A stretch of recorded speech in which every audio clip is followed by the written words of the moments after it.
Internacional. Connie, de inmediato presentamos a nuestros invitados, si te parece. Francisco Vidal, Natalia González, que están por el lado izquierdo, por el lado derecho. Luz Poblete, Sebastián de Polo, ¿cómo están? Hola, buenas noches. Muy buenas noches. Muy buenas noches. ¿Se perdió el control de la pandemia, Natalia? ¿El gobierno lo ha perdido? Ha habido muchas críticas de medios internacionales por esta paradoja chilena, por el exitismo. ¿Qué te parece a ti? Yo creo que nunca ha habido exitismo de parte del gobierno, Matías. Yo creo que el gobierno ha sido bien enfático durante todas estas semanas y meses atrás en decir que todavía estamos en una zona de peligro. Hemos sido exitosos a nivel de vacunación y eso hay que reconocerlo y hay que decirlo. Es un importante logro, sobre todo si uno se compara con la región. La verdad es que Chile es un país muy destacado en eso. Pero yo no he escuchado a ninguna autoridad de gobierno señalar que hemos superado la pandemia, señalar que hay que relajar los controles. Eso no ha sido parte del discurso político. Otra cosa es la responsabilidad individual de las personas. ¿La gente lo entiende así?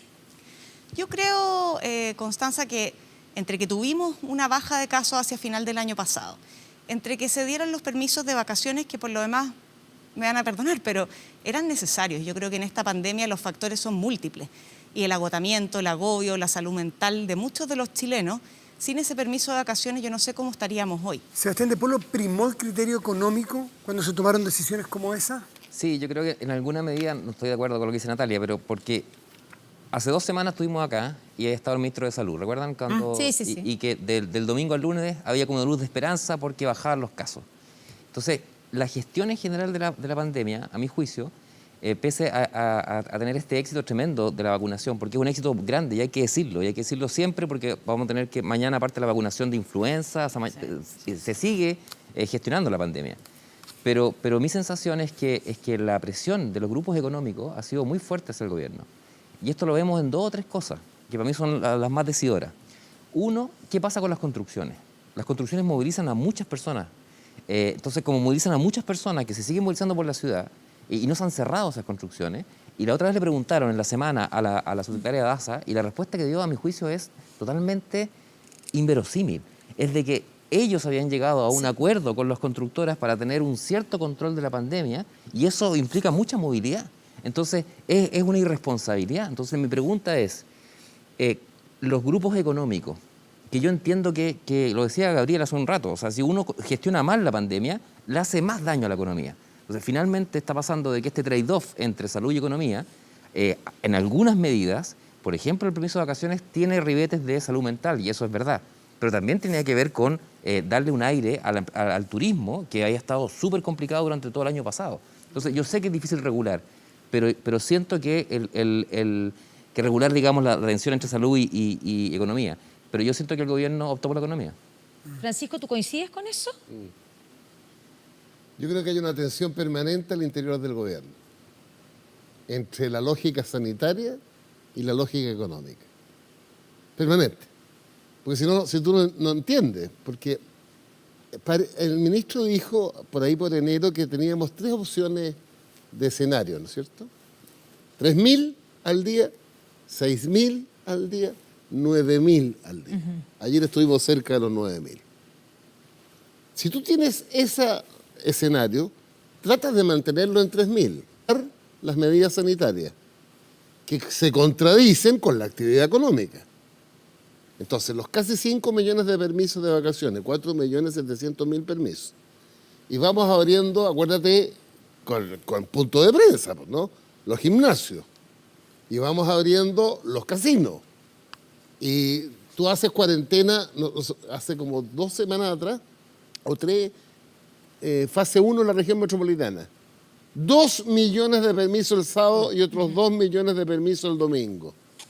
Entonces yo creo que hay una tensión permanente en el gobierno entre, por así decirlo, la autoridad sanitaria y la autoridad económica. Luz. Yo creo que definitivamente hay una presión no solamente del gobierno, la complejidad de la situación hace que esa tensión entre lo sanitario como una prioridad, la salud, la vida de las personas y el efecto de eso en la crisis económica tremenda. Yo creo que la presión no solamente de grupos de interés o grandes grupos, estamos hablando de los microempresarios, de los restaurantes, del rubro del turismo, que lo han pasado pésimo hace más de un año y las millonarias pérdidas en empleo, ¿verdad?, han sido parte de esta presión y esta tensión permanente. Yo creo que después de la guerra son todos generales. el aumento de casos no ha sido solamente en Chile. A propósito del efecto de vacaciones, yo estoy de acuerdo con que hay un efecto de vacaciones de todas maneras en el aumento de casos positivos. También recordemos que aumentó muchísimo los test diarios de PCR, no comparado con el año pasado. Y eso también hace que la visibilidad de los casos positivos también aumente, ¿cierto? Sin perjuicio de lo anterior, sabemos que a nivel mundial aumentaron y están todos en los momentos más críticos de la pandemia, a pesar de que ha pasado más de un año, porque es un efecto exponencial. Creo que haber ahora apretado las medidas sanitarias es lo que hay que hacer. La postergación de la elección es parte de eso también, de esa decisión. Pero no y un poco obviamente tarde también el cierre de las fronteras, por las ejemplo, que es algo medidas, que los especialistas lo venían diciendo y que claro, hoy día decimos, se cierran las fronteras, ya no puede llegar nadie más de Brasil, pero fueron muchos Pero que ya fueron a llegaron Brasil y ya. volvieron y claramente 5.000 tenemos brasileños la cepa Ya acá. llegó la cepa. Entonces uno se pregunta, ¿eso no se tomó demasiado tarde? Y uno no entiende la razón. Bueno, efectivamente, hacer medidas en estos momentos, cuando se nos dispararon las cifras hace ya más de 2 semanas, requiere de medidas también extraordinarias igual de duras, que no fueron tomadas antes. Bueno, aquí están los consejos asesores, están los expertos, está el colegio médico. Aquí no es solo una decisión del gobierno, también están encima todos y, por lo que yo entiendo, estas 2 semanas se han respetado muchísimo siempre lo que hace primero el consejo asesor Pero mira, y luego... perdón, me voy a poner un ejemplo. A raíz de las últimas medidas del gobierno, yo leí una entrevista a un dirigente de la Cámara Nacional de Comercio que decía que era algo inconstitucional. ¿Qué está transmitiendo ese dirigente? Que no le gusta la medida porque está pensando en su negocio y que es legítimo. Pero es lógico eso. Pero cuando tú tienes el nivel de crisis que tenemos, la prioridad es lo sanitario. Y por eso que yo creo que estos 15 días de medidas más fuertes tienen que perseverar. Menos permisos, ¿cómo se llaman estos permisos esenciales? Permiso de desplazamiento. Cualquier cosa esencial. No, pues. Sebastián, cuesta, en todos los análisis que uno ve, cuesta que se diga algo que es tan cierto como la crítica a la autoridad es fácil, que a los políticos re fácil, pero a la responsabilidad individual de cada uno de nosotros. Porque Sí. no sé quién pueda tener de nosotros o de los que están en su casa, tirar la primera piedra de que no ha faltado a ninguno de los... No, pues Eso es imposible. no es decir. Entonces, nos cuesta, a tu juicio, y a los dirigentes políticos, también decirle a la gente que tiene que cumplir y que hay responsabilidad individual en todo esto. Pero cuando uno mira, por ejemplo, yo estaba mirando lo que la OMS ha dicho desde el inicio de la pandemia. Y el tema clave es la comunicación de riesgo, ¿no? Es cómo yo hago que las personas, le doy una comunicación, ustedes son comunicadores, digamos, de tal manera que la gente tenga un autocuidado, ¿no? Si yo empiezo a relajar las medidas, dando permisos de vacaciones, que, ojo, los permisos de vacaciones eran hasta el 31 de marzo. Sí. O sea, hasta hace 4 días yo podía salir de vacaciones. O sea, eso fue un exceso. Si al final de febrero o a mitad de febrero yo me daba cuenta que los números debían haber seguido, debe haber sido, bueno, se acabó el permiso de vacaciones hasta el 1 de marzo. Pero Sebastián, Por ejemplo, entonces... pero te pongo un punto que ocurrió ahora. Después de que hemos estado con 8.000 casos, que evidentemente se viene una semana oscura, que hay un anuncio de medidas más drásticas, durante el fin de semana, hoy día lo dimos en las noticias, 100 detenidos por fiestas clandestinas. Fiestas clandestinas, había carabineros, había uno con un fiscal. O sea, vimos el terminal pesquero repleto de gente, pese a que era evidente que estamos en un minuto complicado. Y ahí uno se pregunta, bueno, la gente... Bueno, ¿Qué nos Matamala pasa? lo trató ¿Qué nos pasa? conceptualmente impecable. Idiota. En la columna de Matamala, que se la recomiendo a todos, a ese grupo que tú... idiota, en sentido literal, en sentido griego. ¿ya? El egoísta, el completa. que piensa en sí mismo. Sí, Vamos. pero- Sí, es que yo creo que Ya. eso también es un tema importante como sociedad, que si el gobierno, los gobiernos, cualquier gobierno, da las señales equivocadas, la sociedad opera desde sus propios mecanismos. Y en Chile tenemos un mecanismo societal súper individualista. Entonces la gente lo que dice es, bueno, pero ¿por qué a mí me va a afectar? Si a mí no me va a pasar. esto pasa mucho en las generaciones más jóvenes, que tienen percepción de riesgo más baja. Sería ahora que fueran mirando las estadísticas porque los más jóvenes están Sí, pensando... pero uno dice, Sí. claro, bueno, porque las señales, o sea, finalmente tenemos todos los días, los medios de comunicación están muy encima de esta cifra, todos los días el ministerio, cualquiera que lo hubiese tocado esta situación, anuncia cómo estamos, las medidas se han puesto sumamente restrictivas, yo creo que sí hay un tema de responsabilidad individual y familiar también. Los colegios están cerrados, ya no podemos salir a ningún lado, no tenemos Y permiso. todo lo que tenemos debatimos cuidar. sobre la apertura de los colegios. ¿Natalia? Sí, que acá en este país se le ha dado muy poca prioridad y más bien el Colegio de Profesores lo que ha hecho es remar al revés, que los colegios no se abran en circunstancias que en otros países, quién en tenía la Europa... razón? No, pero en ¿Figueroa Europa... o el Colegio de Profesores? No, pero Francisco, en Europa, que están con índices peores o iguales a los nuestros, de hecho peores que los nuestros, los colegios prácticamente no han cerrado. Francia cerró recién. Recién. Incluso Estuvieron colegios. con todos los colegios abiertos, Alemania con los colegios abiertos, Italia con los colegios abiertos. Entonces, yo creo que acá hay dos cosas, Matías, porque esto no es tan negro o blanco. Yo no me atrevo a tratar a las personas como lo hizo Daniel Matamala en su columna de idiotas. Sin duda hay gente irresponsable que no cumple con las medidas, pero también hay un conjunto muy importante de gente, trabajadores informales, gente que solamente consume sus productos diarios en la feria. A esa gente a mí me parece realmente una soberbia horrible decirles que son idiotas. A eso súmale lo que hablábamos antes, del agobio que llevamos todos ya un año, como el Día de la Marmota, encerrados, ¿no es cierto? Entonces, yo creo que aquí esto es una cosa multidimensional, que hay un montón de variables en juego, y volver al discurso binario de economía o salud a mí me parece que es un error.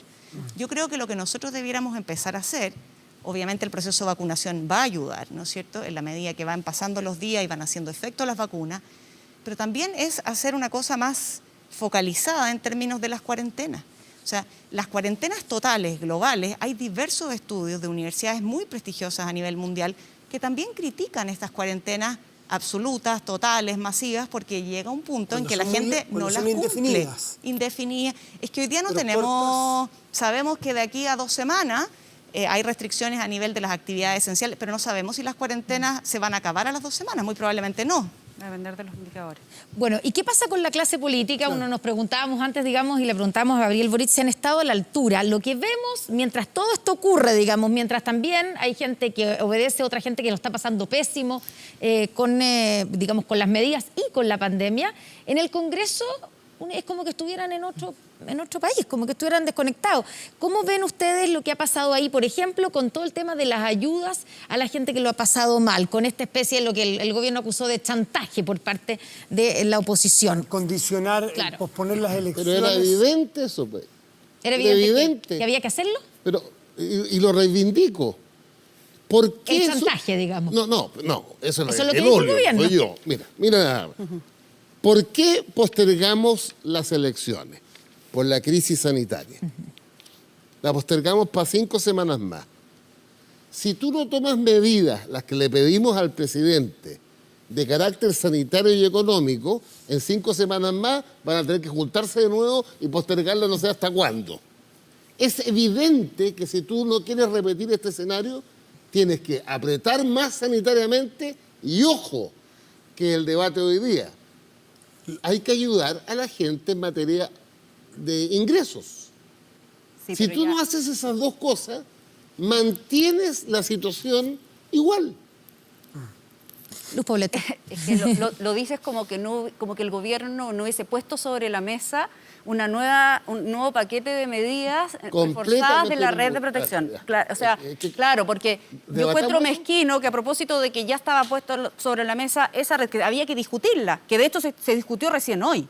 No se discutió hace una semana ni cuando se presentó primero ese paquete de medidas de protección social y luego surge, luego de la reunión que tuvieron finalmente con todos los expertos, en la postergación de las elecciones. Entonces, a mí sí me parece que es mezquino poder condicionar esta iniciativa a esas medidas que ya estaban en discusión. Porque es distinto decir, vamos a discutir estas medidas y las vamos a mejorar, que es lo que ha sido, porque una porción importante, y recordemos la reunión incluso que tuvo el presidente con la presidenta del Senado, que fue de tremenda disposición y voluntad, y efectivamente lo que está saliendo hoy día es una mejora a esa primera propuesta, que es decir, si no hacen lo que yo quiero, entonces apruebo o no apruebo la ¿Qué quiere postergación de decir? las elecciones, son cosas Vidal, diferentes. ¿qué levanta Está tanto levantando la mano. A ver. Lo que sucede es que si tú no ayudas económicamente a la gente que está encerrada, 1/3 de los chilenos trabaja informalmente. Pero esa es la dicotomía, Pero es esa- ayudar o no ayudar, Pero, o cómo no, ayudar. Obvio. Lo Claro. que pasa, con todo respeto, la derecha tiene en la cabeza una especie de principio de la Santísima Trinidad, que es la focalización. Y en el drama que vivimos hoy día, requiere ayuda a lo menos el 80%. Y les voy a dar un dato que respalda mi porcentaje. ¿Saben ustedes cuánta gente está inscrita en el Registro Social de Hogares? 14.400.000 personas. El gobierno hasta ahora ha llegado más o menos a los 8 millones. Ahora, producto de la negociación en la Comisión de Hacienda, quiere 10 llegar a millones. 10. Sí. A 10 un poco más. ¿Y qué pasa con los otros 4 millones 4? Mientras el gobierno no entienda que tiene que dar una ayuda lo más universal posible, atenta contra su propia medida sanitaria. Natalia, Pero Natalia, yo- la focalización es como la Santísima Trinidad para ustedes. No, es que ¿sabes qué, Matías? Yo creo que hay una parte que es media contradictoria del discurso, Francisco, A ver. porque tú no puedes estar en general por la vida reclamando que Chile es un país muy desigual y que hay enormes desigualdades y clamar por un ingreso universal. Porque cuando los ingresos son universales se producen tremendas injusticias. Y esas injusticias son que la misma cantidad de dinero se reparte por igual entre un grupo de gente que lo necesita y un grupo de gente que no lo necesita. Entonces, aquí no se trata de focalizar o no, se trata de darle prioridad a la gente que efectivamente ha tenido una merma, una baja en sus ingresos. Claro, pero Y cuando uno ve mira... lo que ocurrió hoy día, por ejemplo, en el Senado, ¿cierto? Que mañana se va a ver en la Cámara de Diputados, que a los que se les da el bono clase media, pero si recibieron el IFE, descuenta. entonces se les descuenta. Eso es focalización. Se pasan pero, un poco de la raya. a Eso veces. es concebir las dos medidas como complementarias, no son excluyentes. Lo que están diciendo es que si tú recibiste un porcentaje, una porción del IFE, tienes todavía derecho al bono, pero descontando el pedacito que viene del IFE. Entonces, no es que se contrapongan, no son excluyentes. Complemento. Y lo que hace la oposición, a mi juicio, y aquí perdóname Francisco y Sebastián, pero lo que hace la oposición es faltar al acuerdo al que llegaron en la Comisión de Hacienda. Porque en la Comisión de Hacienda la Secretaría dictaminó que esa indicación que dice la CONI, ¿no es cierto?, que permitía este descuento, hubo una indicación ahí para que no se hiciera ese descuento. Y la Secretaría dijo, esto es inadmisible porque irroga más gasto, iniciativa. Es una pelea constante y al final es agotador Bueno, ahí para se- defender la institucionalidad. Sebastián, es que O sea, Sebastián, el imperio de la ahí- ley aquí no le importa a nadie, Ahí parece. probablemente está el límite ideológico de un sector y Obvio. otro, que O sea, es, ahí, claro. es el fondo del... Obvio. Pero es curioso ese Pero límite, se puede- porque pero si se todos puede tener creemos en la esa justicia... discusión civilizadamente, ¿no? O sea, yo creo que la semana partió muy mal para el gobierno desde el punto de vista comunicacional, acusando de chantaje a todo el mundo que estábamos pidiendo ayuda para la gente para que se quede en su casa para que resulte la cuarentena. ¿Sí? Ese es el principio. Esa era la lógica. Esa es la lógica. Sí, pero De hecho- diciéndole, si no, no le aprobamos la postergación. Una cosa Bueno, pero- era evidente que había que moverla. Bueno, Claro. pero eso Pusieron- fue el lunes. Yo digo, partamos por la semana. O sea, que el lunes partió, a mi juicio, muy mal para el gobierno. Yo te aporto el martes. Particularmente por el vocero. A mí me gustó mucho la reunión y el tono en que salió la presidenta del Senado de la reunión con el presidente de la República. Creo que eso es altura republicana, que es sentarse y decir, este es un problema que tenemos y cómo podemos ayudar, ¿no?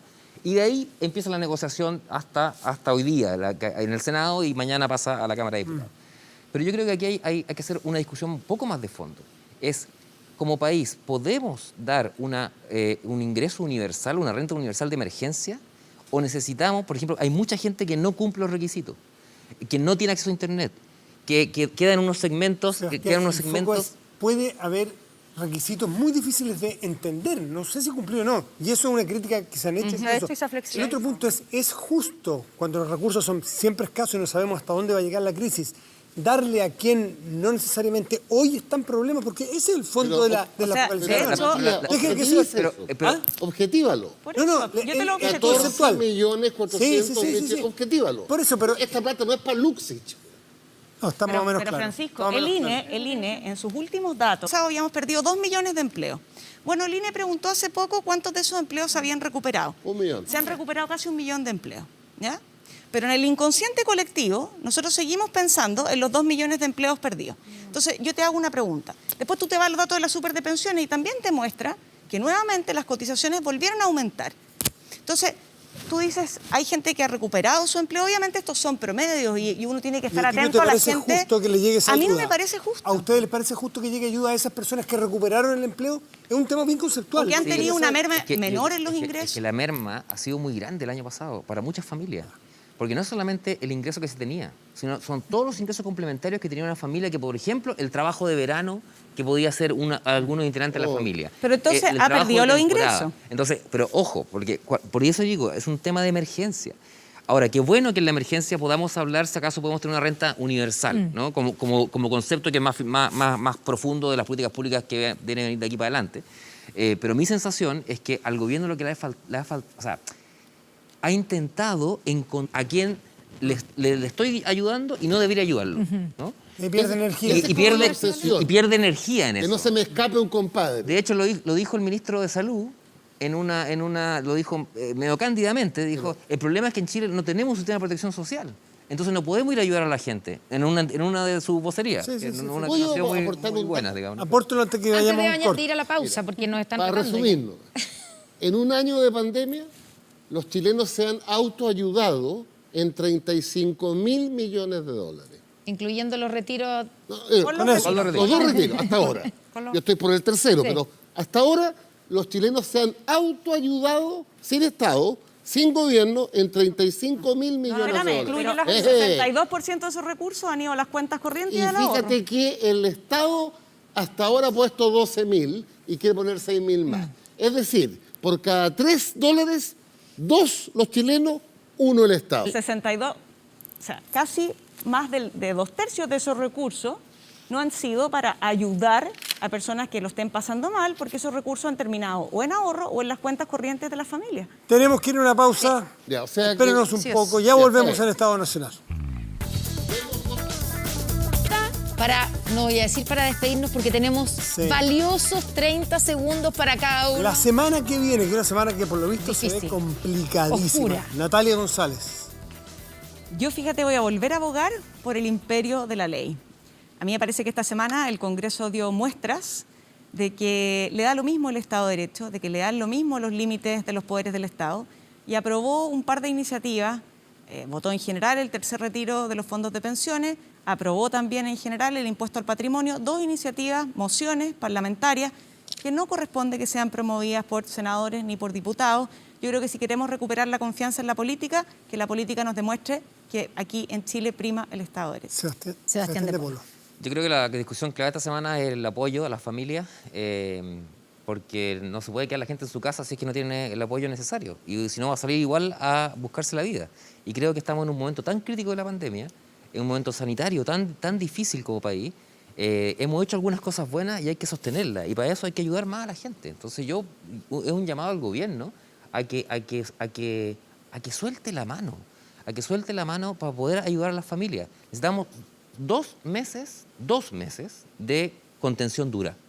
Y si podemos lograrlo en 2 meses, creo que podemos tener las elecciones y empezar a mirar la salida, porque además vamos a tener más vacunación. Entonces creo que un esfuerzo más se puede hacer. Luz Poblete.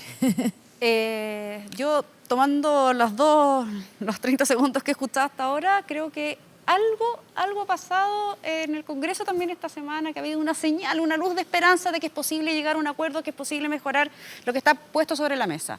Lo que se tenía que poner era más plata sobre la mesa para ir a ayudar a la familia. Aquí tenemos 6.000 millones de pesos más sobre la mesa, que esto tenía que ser más flexible para poder llegar a más personas. Estamos llegando al 80%, siempre se puede hacer un esfuerzo más, pero al menos esto, que salga lo antes posible, porque entre más se demore en el Congreso, más se va a demorar en llegar la ayuda directa a las familias. Vidal Francisco. Yo pediría 3 cosas para esta semana.